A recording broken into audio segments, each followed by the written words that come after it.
ಓಂ ಶ್ರೀ ಗುರು ಬಸವಲಿಂಗಾಯ ನಮಃ.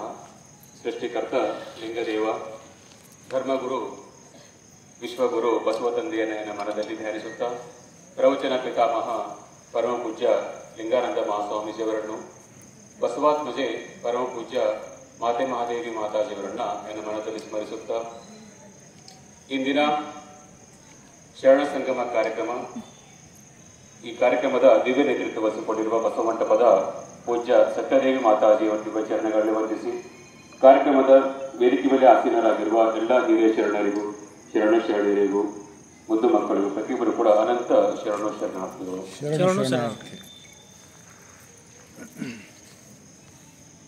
ನಾವೆಲ್ಲರೂ ಕೂಡ ಯಾರು ಅಂದರೆ ಬಸವ ಭಕ್ತರು ಅಂತ ಹೇಳ್ತೀವಿ, ಲಿಂಗಾಯತ ಧರ್ಮೀಯರು ಅಂತ ಹೇಳ್ತೀವಿ, ಅಥವಾ ಬಸವಾನುಯಾಯಿಗಳು ಅಂತ ನಾವು ಹೇಳ್ತಾ ಇರ್ತೀವಿ. ನಾವು ಈ ಧರ್ಮದಲ್ಲಿ ಹುಟ್ಟಿದ ಮೇಲೆ ಈ ಧರ್ಮವನ್ನು ನಾವು ಎಷ್ಟು ಅರ್ಥ ಮಾಡಿಕೊಂಡಿದ್ದೇವೆ, ಅಥವಾ ಬಸವ ತತ್ವವನ್ನೇ ನಾವು ಎಷ್ಟು ಅರ್ಥ ಮಾಡಿಕೊಂಡಿದ್ದೇವೆ ಅಂತ ನಾವು ಸ್ವಲ್ಪ ಅವಲೋಕನ ಮಾಡಿಕೊಳ್ಬೇಕು. ಏಕೆಂದರೆ ಲಿಂಗಾಯತ ಧರ್ಮ ಎಷ್ಟು ಅನ್ಯಾಯಕ್ಕೆ ಒಳಗಾಗಿದೆ, ಬೇರೆ ಯಾವುದೇ ಧರ್ಮ ಅಷ್ಟು ಅನ್ಯಾಯಕ್ಕೆ ಒಳಗಾಗಿಲ್ಲ. ಎಲ್ಲ ಧರ್ಮಗಳು, ಇತ್ತೀಚೆಗೆ ಹುಟ್ಟಿರುವ ಸಿಖ್ ಧರ್ಮ ಕೂಡ ಅದು ಒಂದು ಸ್ವತಂತ್ರ ಧರ್ಮವಾಗಿ ಮಾನ್ಯತೆಯನ್ನು ಪಡೆದುಕೊಂಡಿದೆ. ಅವರ ಅನುಯಾಯಿಗಳು ಅವರ ಧರ್ಮವನ್ನ ಸರಿಯಾಗಿ ಪಾಲನೆ ಮಾಡ್ಕೊಂಡು ಹೋಗ್ತಾ ಇದ್ದಾರೆ. ಆದರೆ 800 ವರ್ಷಗಳ ಹಿಂದೆ ಹುಟ್ಟಿರುವ ಲಿಂಗಾಯತ ಧರ್ಮವನ್ನ ನಾವು ಎಷ್ಟು ಸರಿಯಾಗಿ ಅರ್ಥ ಮಾಡಿಕೊಂಡಿದ್ದೇವೆ ಮತ್ತು ನಾವು ಅದನ್ನ ಪಾಲನೆ ಮಾಡ್ತಾ ಇದ್ದೇವೆ ಅನ್ನೋದನ್ನ ನಾವು ಸ್ವಲ್ಪ ಅವಲೋಕನೆ ಮಾಡ್ಕೊಳ್ಬೇಕು. ಇನ್ನೂ ಕೂಡ ನಾವು ಲಿಂಗಾಯತ ಅಂದ್ರೆ ಒಂದು ಜಾತಿ ಎನ್ನುವ ಒಂದು ತಪ್ಪು ಭ್ರಮೆಯಲ್ಲಿ ಬದುಕ್ತಾ ಇದ್ದೇವೆ. ಏಕೆಂದರೆ ಜಾತಿ ಅನ್ನೋದು ಒಂದು ಕತ್ತರಿ ತರ, ಧರ್ಮ ಅನ್ನೋದು ಒಂದು ಸೂಜಿ ಹಾಗೆ. ಯಾವುದು ನಮ್ಮನ್ನ ಡಿವೈಡ್ ಮಾಡ್ತಾ ಹೋಗುತ್ತೆ, ನೀನು ಬೇರೆ ನಾನು ಬೇರೆ ಅಂತಾನೆ ಯಾವುದು ಡಿವೈಡ್ ಮಾಡುತ್ತೆ ಅದು ಜಾತಿ. ಇವ ನಮ್ಮವ ಅಂತ ಎಲ್ಲರಿಗೂ ಕೂಡ ಇಷ್ಟಲಿಂಗ ದೀಕ್ಷೆ ಮೂಲಕ ಸಂಸ್ಕಾರ ಕೊಟ್ಟು ಪ್ರತಿಯೊಬ್ಬರು ಕೂಡ ಆ ಪರಮಾತ್ಮನ ಮಕ್ಕಳು ಎಂಬ ಒಂದು ಭಾವನೆ ಮೂಡಿಸುವ ಆ ಒಂದು ಧರ್ಮ ಅದು ಲಿಂಗಾಯತ ಧರ್ಮ. ಇಲ್ಲಿ ಇಷ್ಟಲಿಂಗ ದೀಕ್ಷೆ ಏನಿದೆ, ಇದು ಗುರು ಬಸವಣ್ಣನವರು ಕೊಟ್ಟಿರುವ ಜಗತ್ತಿನ ಬಹು ದೊಡ್ಡ ಒಂದು ಅಮೂಲ್ಯ ರತ್ನ ಅನ್ನಬಹುದು, ಗಿಫ್ಟ್ ಇದು. ಯಾಕೆಂದ್ರೆ ಯಾವ ಧರ್ಮದಲ್ಲಿಯೂ ಕೂಡ ದೇವರನ್ನ ಪೂಜಿಸುವ ಯಾವ ದೇವರು, ಮತ್ತೆ ದೇವರು ಅಂದ್ರೆ ಆಕಾರ ಇರುವ ದೇವರೇ ನಿರಾಕಾರ ಇರುವ ದೇವರು. ನಾವೇನ್ ಮಾಡೀವಿ, ಜಗತ್ತಿನ ಮೇಲೆ ಯಾರೋ ಒಬ್ಬರು ಮಹಾಪುರುಷರು ಹುಟ್ಟಿರ್ತಾರೆ, ಅವ್ರು ಏನೋ ಒಂದು ಒಳ್ಳೆ ಕೆಲಸ ಮಾಡಿರ್ತಾರೆ, ಅವರನ್ನೇ ನಾವು ದೇವರನ್ನಾಗಿ ಪೂಜೆ ಶುರು ಮಾಡೋದು. ಅವರ ಒಂದು ಗುಡಿ ಕಟ್ಟೋದು, ಅವರ ಫೋಟೋ ತಗೊಂಡೋದು, ಅವರನ್ನೇ ದೇವಮಾನವರನ್ನಾಗಿ ನಾವು ಪೂಜೆ ಮಾಡುವುದು. ಆದರೆ ನಿರಾಕಾರ ಪರಮಾತ್ಮ ಈ ಜಗತ್ತನ್ನ ನಿರ್ಮಾಣ ಮಾಡಿರುವ ಆ ಚೈತನ್ಯ ಶಕ್ತಿ ಏನಿದೆ, ಆಕಾರವಿಲ್ಲದ, ಹುಟ್ಟು ಸಾವುಗಳಿಲ್ಲದ ಆ ನಿರಾಕಾರ ಪರಮಾತ್ಮನನ್ನ ಪೂಜೆ ಮಾಡಲಿಕ್ಕೆ ಯಾವ ಧರ್ಮ ಕೂಡ ಹೇಳಿಕೊಟ್ಟಿಲ್ಲ. ಪ್ರಾರ್ಥನೆ ಇದೆ, ಕ್ರಿಶ್ಚಿಯನ್ ಧರ್ಮದಲ್ಲಿ ಪ್ರಾರ್ಥನೆ ಇದೆ, ಮುಸ್ಲಿಂ ಧರ್ಮದಲ್ಲಿ ಪ್ರಾರ್ಥನೆ ಇದೆ. ಆದರೆ ಲಿಂಗಾಯತ ಧರ್ಮದಲ್ಲಿ ಮಾತ್ರ ಆ ನಿರಾಕಾರ ಪರಮಾತ್ಮನಿಗೆ ಪೂಜೆ ಮಾಡಲಿಕ್ಕೆ ನಮಗೆ ಇಷ್ಟಲಿಂಗವನ್ನ ಗುರು ಬಸವಣ್ಣನವರು ಕೊಟ್ಟಿದ್ದಾರೆ. ಯಾವ ಧರ್ಮದಲ್ಲೂ ಕೂಡ ಇಲ್ಲ. ಇಂಥ ಒಂದು ನಿರಾಕಾರ ಪರಮಾತ್ಮನನ್ನ ಪೂಜೆ ಮಾಡ್ತಾ ಇದೀವಿ ಅಂದ್ರೆ ನಮ್ಮಷ್ಟು ಪುಣ್ಯವಂತರು ಯಾರು ಕೂಡ ಇಲ್ಲ. ಆದರೆ ಎಲ್ಲ ಧರ್ಮಗಳಿಗಿಂತ ನಾವೇ ಇನ್ನೂ ಮುಂದುವರಿಯಬೇಕಾಗಿದೆ. ಇಲ್ಲಿ ಏನು ಸಮಸ್ಯೆ ಆಗ್ತಾ ಇದೆ ಅಂದ್ರೆ, ನಾವು ಲಿಂಗಾಯತ ಧರ್ಮವನ್ನ ಇನ್ನೂ ಕೂಡ ಒಂದು ತಿಳ್ಕೋಬೇಕು, ನಾವು ಭಾರತೀಯರು, ನಾವು ಭಾರತೀಯರು, ಆದರೆ ವೈದಿಕ ಧರ್ಮವಾಗಿರುವ ಹಿಂದೂ ಧರ್ಮದವರು ಅಲ್ಲ. ನಾವು ಹಿಂದೂ ನಮ್ಮ ಧರ್ಮ ಹಿಂದೂ ಅಲ್ಲ ಅಂತ ನಾವು ಕ್ಲಿಯರ್ ಆಗಿ ಹೇಳಬೇಕಾಗಿದೆ. ಏಕೆಂದ್ರೆ ನಮ್ಮ ಪ್ರಧಾನಿ ಆಗಿರುವ ಮೋದಿಯವರು ಕೂಡ ಹೇಳಿದ್ದಾರೆ, ಹಿಂದೂ ಒಂದು ಧರ್ಮವೇ ಅಲ್ಲ, ಹಿಂದೂ ಅನ್ನೋದು ಒಂದು ಸಂಸ್ಕೃತಿ. ಭಾರತೀಯ ಸಂಸ್ಕೃತಿಯಲ್ಲಿ ಅನೇಕ ಧರ್ಮಗಳು ಹುಟ್ಟಿದ್ದಾವೆ. ಅದರಲ್ಲಿ ಬೌದ್ಧ ಧರ್ಮ ಹುಟ್ಟಿದೆ, ಜೈನ ಧರ್ಮ ಹುಟ್ಟಿದೆ, ಅದೇ ರೀತಿ ಲಿಂಗಾಯತ ಧರ್ಮ ಕೂಡ ಹುಟ್ಟಿದೆ. ಸೊ ಭಾರತೀಯ ಸಂಸ್ಕೃತಿಯಲ್ಲಿ ಹುಟ್ಟಿರುವ ಈ ಧರ್ಮಗಳು. ಸೊ ಹಿಂದೂ ಅನ್ನೋದು ಒಂದು ಸಂಸ್ಕೃತಿ. ಆದ್ರೆ ಏನಾಗಿದೆ, ವೈದಿಕ ಆಚರಣೆಗಳು, ಶೈವ ಆಚರಣೆಗಳು ಎಲ್ಲವೂ ಸೇರಿಕೊಂಡು ಹಿಂದೂವನ್ನು ಧರ್ಮವನ್ನು ಬಿಟ್ಟು ಮಾಡಿಬಿಟ್ಟಿದ್ದಾರೆ. ಸೊ ನಾವು ಏನಿದ್ದೀವಿ, ನಾವು ಈ ಸನಾತನ ಹಿಂದೂ ಧರ್ಮದವರು ಅಲ್ಲ. ಗುರು ಬಸವಣ್ಣನವರು 21ನೇ ವಯಸ್ಸಿಗೆ ಯಾವಾಗ ಇಷ್ಟಲಿಂಗವನ್ನು ಕಂಡು ಹಿಡಿದರು ಅವಾಗ ನಮ್ಮ ಧರ್ಮ ಉಗಮವಾಯಿತು.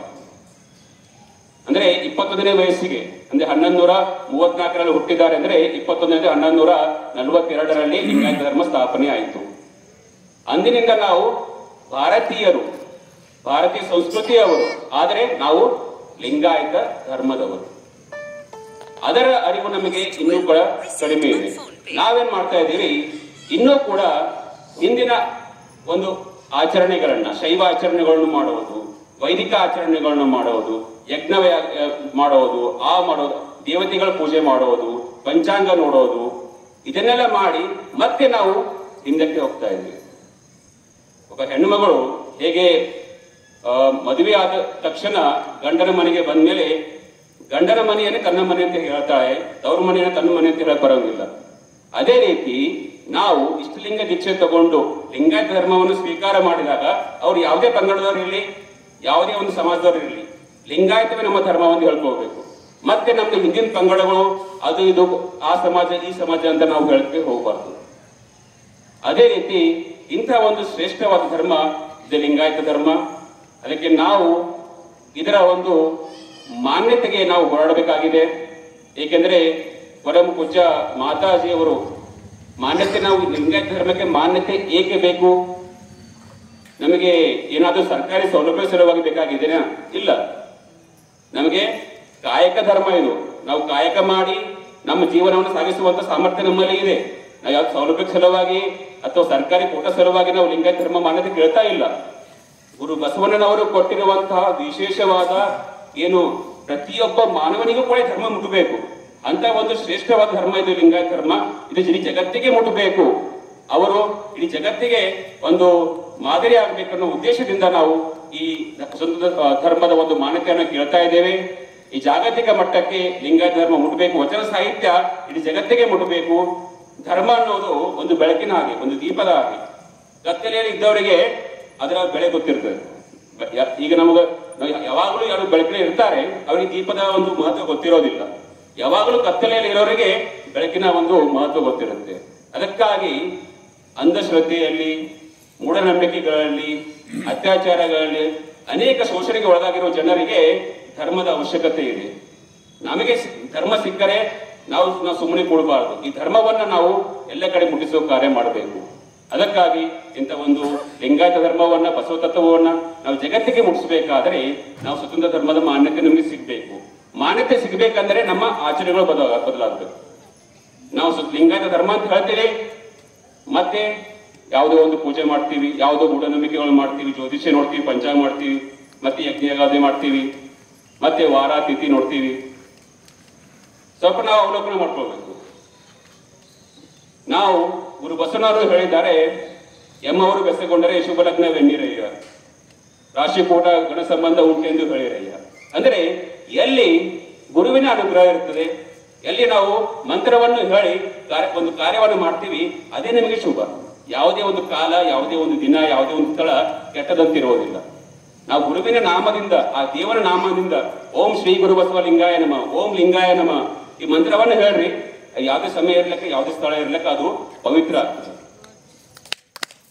ಮನಸ್ಸಿನಲ್ಲಿ ಸಂಶಯ ಇರಬಾರ್ದು, ಭಯ ಇರಬಾರ್ದು. ಆ ಪರಮಾತ್ಮನ ನಂಬಿದ್ದೇವೆ ಅಂದ್ರೆ ಮುಗಿತ್ತು. ಅವನೊಂದು ನಾಮದಿಂದ ಕೆಟ್ಟದ್ದು ಕೂಡ ಒಳ್ಳೆಯದಾಗ್ತದೆ. ಆದ್ರೆ ನಂಬಿಕೆ ಇರಬೇಕು. ನಾವು ಯಾವಾಗಲೂ ಕೂಡ ದೇವರೊಬ್ಬ ನಾಮ ಹಲವು, ಪರಮ ಪ್ರತಿವರ್ತೆಗೆ ಗಂಡನೊಬ್ಬ ಕಾಣಿರೋ ಎನ್ನುವಂತೆ ನಾವು ಯಾವಾಗಲೂ ಕೂಡ ಒಬ್ಬ ದೇವರ ಮೇಲೆ ನಮಗೆ ಭಕ್ತಿ ಇರಬೇಕು. ಯಾವಾಗಲೂ ಏಕದೇವೋಪಾಸನೆ, ಲಿಂಗಾಯತ ಧರ್ಮದ ಮೂಲ ಸಿದ್ಧಾಂತ ಏಕದೇವೋಪಾಸನೆ.